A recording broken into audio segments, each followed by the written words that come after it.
Hi, 7/31/2001. Okay? Super. Bye.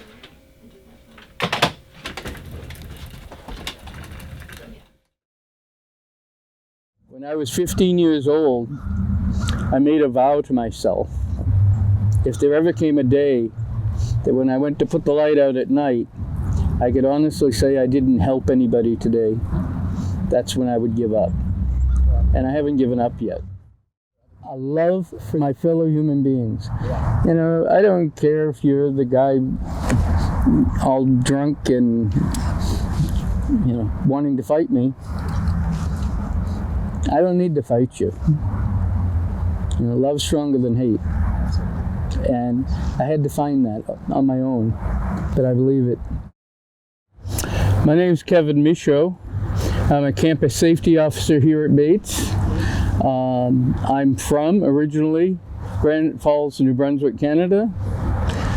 Moved to Maine while I was still in high school.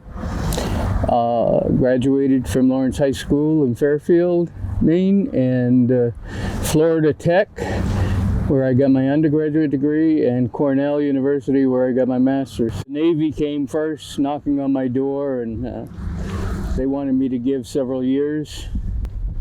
And then the Air Force showed up and said if I gave them 6, they'd pay off my education. I said, deal. So I ended up in the U.S. Air Force. My commissioning was a first lieutenant because of my advanced ratings. Served with distinction with the United States Air Force Special Operations Command. My most challenging time with them was during Desert Storm. I flew an AC-130. About 3 months into our deployment, my squadron commander was killed in a plane crash, and I assumed command of our squadron at that point, and had command through the worst of Desert Storm, actually.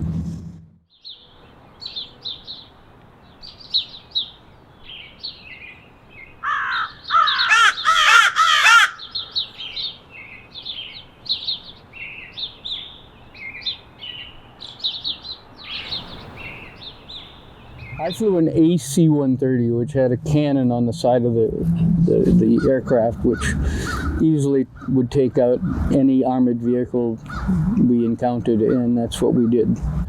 A few days prior to Saddam Hussein giving up, if you will, he had ordered his troops out of Kuwait, and they were on a main road headed back to Iraq. And my unit was airborne at the time, and we received a presidential order. A presidential order is one which you cannot refuse.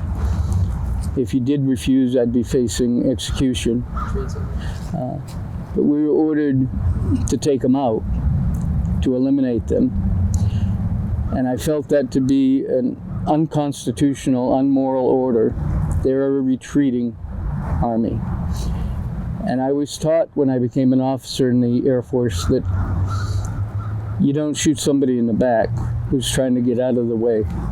It's just not done. And I had a very tough time. There were pretty much no survivors. We just took them all out.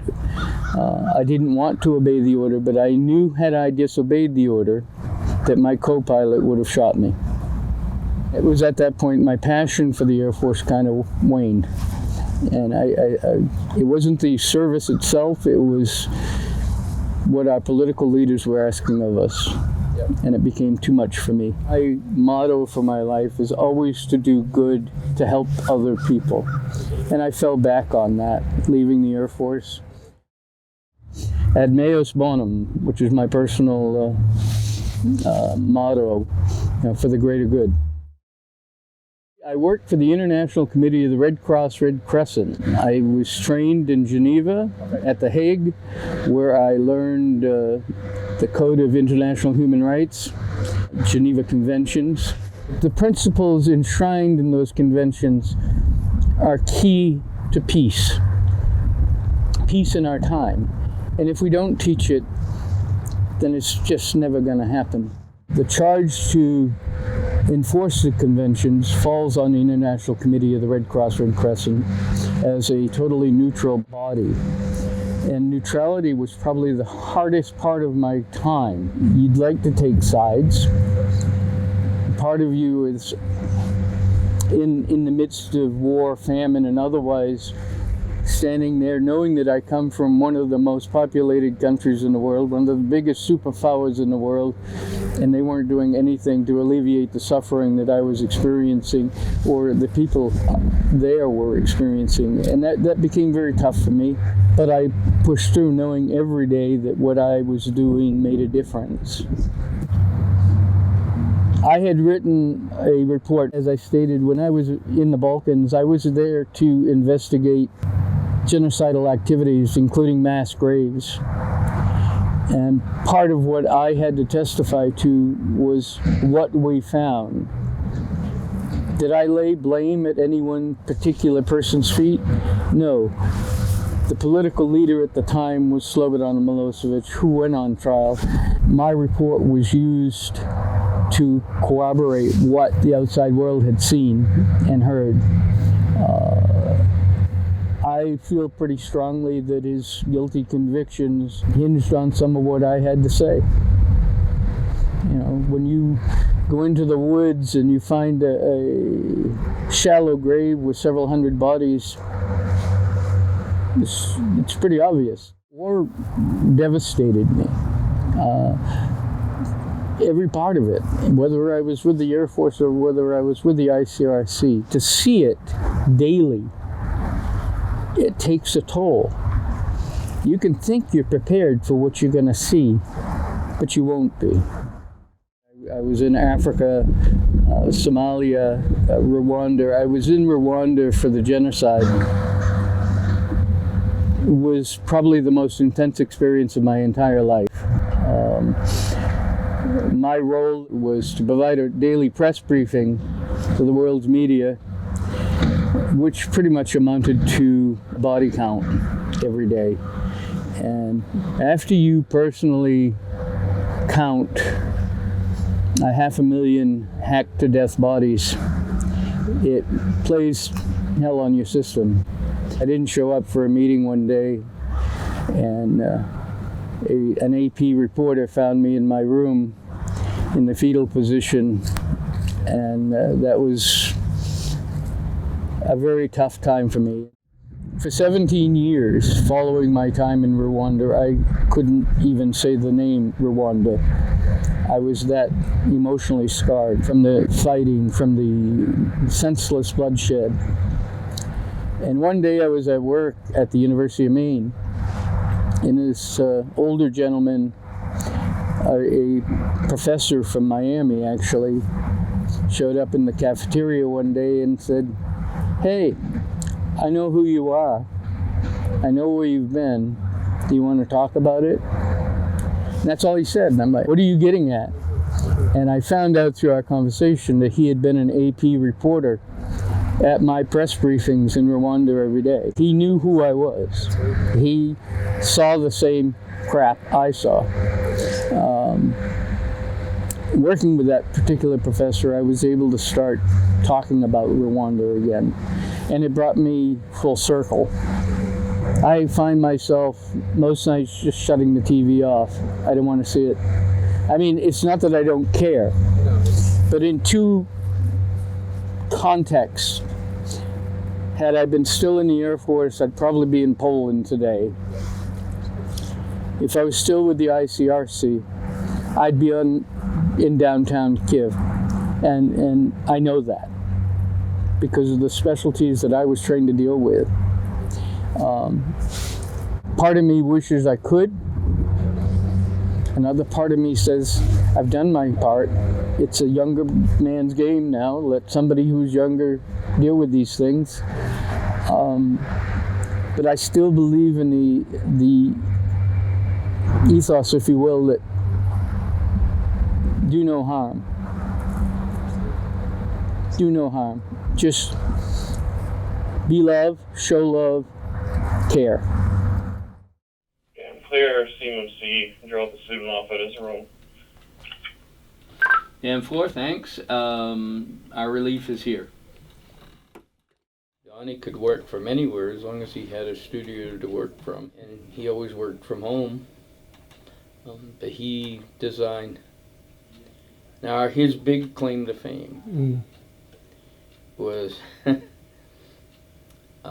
Calvin Klein's men's white underwear. Oh my goodness, Donnie designed those. That was our claim to fame. That's amazing. Awesome. Yeah. what was he like? Was he a quiet guy? When it came to business, he was sheer business. But when it came to letting our hair down, he could be a real fun person. That's awesome. I mean, super. I don't remember how many times he'd come home and he'd say, you know, I need to go to Istanbul. Okay, why? I've got to look at material and this and that. He'd say, can you get a couple of days off? Yep, okay, I'll go ask and see if we can go. When I was deployed, he helped me raise my son. Oh, wow. I was a single dad. That's my son was abandoned by his mother when he was 4 years old. And the proudest moments of my life was 6 years ago now. My son came to me and said, hey, Dad, you're going to be a grampy. I'm like, that's amazing. Him and his girl had talked. I'd like to know if it'd be okay with you if this child's a boy, can we name him after Donnie? I still have my dad. I don't have my pupper anymore. That's the proudest moment in my life. That's the honor that right there. Absolutely. That's beautiful. Then I've had a lot of honors. That was the top child. Right. I left the Air Force in '91. We were together during Don't Ask, Don't Tell. As far as the government was concerned, he was my roommate. Yeah. Definitely. And that was like the height of the AIDS epidemic going on, everything. That's how I lost him. Oh, I'm so sorry. That's how I lost him. He insisted on seeing this old country doctor who reused needles. That doctor, of course, is no longer with us, but I had, from the date of his diagnosis, we had fewer than 11 months, and Donnie was gone. Donnie was on the original, what they call the AIDS cocktail medications. It was so volatile, it just wiped him out. It was a side effect. It was called wasting syndrome. That was what took all his health and vitality away, and then the final kick. Nobody ever dies of AIDS. He had pneumocystis pneumonia, which took many in. And we learned a lot, or I've learned a lot. Yeah. How I never contracted the virus is beyond any human explanation. Yeah, no, you're very lucky. He had the best physician in the state, a man named Dr. Owen Pickus, and he did his level best, but it was just, in the end, Donnie went from being 210 pounds to, in under 11 months, he was 79 pounds when he died. The end was the toughest part for me. Donnie came from an old traditional French Canadian Catholic family. So did I. But I'm much more understanding. When Donnie was in the hospital in Portland, we knew the end was very, very near. And I didn't have any rights whatsoever, although we'd been together for 13 and a half years. His mother didn't want me there. So I managed to get a nurse to bring a note in to Donnie, and he spoke to Dr. Pickus, and when Donnie found out but why I hadn't been in the room, he got a hold of Dr. Pickus and said, I want to go home. And that afternoon, they brought him back to our house in Waterville by ambulance, and by the time the ambulance got there, I already had a rental hospital bed set up in our living room, and we were ready. There you go. And he died the next day in my arms. It's like, I'm nearly 60 years old, and I'm going back to school. I start Wednesday, taking classes through Cornell again. I haven't done this in years, but it's for the good of the college. Yep. This is a program that's desperately needed here in diversity and inclusions. And by June, I'll be the diversity and inclusion officer here. Yep. For the Office of Student Affairs, not just campus safety. Student Affairs. We have the Veterans Monument here, and I work overnights. Most people here would never see me, but hardly a night passes that I don't stop there to just take a break and think where we are and how we got here.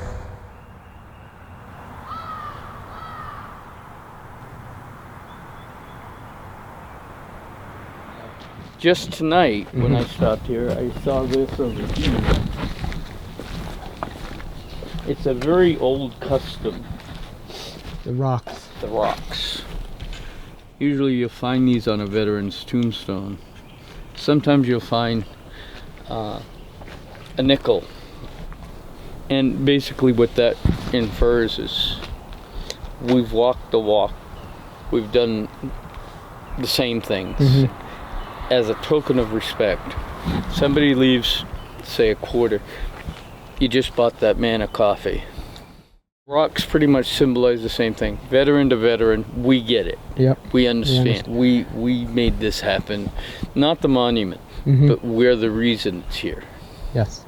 Yeah. You know, we've tasted death. We know what it's like, and we know what it's about. And we share that bond. The Red Cross, Red Crescent, and this is from Israel. Israel has their own Magen David, I can't even pronounce it, something. But it's the Israeli branch of the International Red Cross. And this is my Royal Canadian Legion pin, where I'm a very proud member. I guess outside of the military, when I went to work for the International Committee of the Red Cross, Red Crescent, the one thing I'm proudest of was knowing I made a difference in some real hellholes just by my presence and the presence of my organization. Dad was more proud of what he's done in the United States. You know, he gave 32 years of his life to the United States, put his life on the line many, many times, more so than I ever did. It's now been, last week made 32 years since he passed away. And I miss him every day. But I know he's never far from me. I think in my adult life, I strove to make him proud. I think I owe it to him. I have not done what I've done for honor and glory. I have done what I have done for the greater good. And nothing more needs to be said.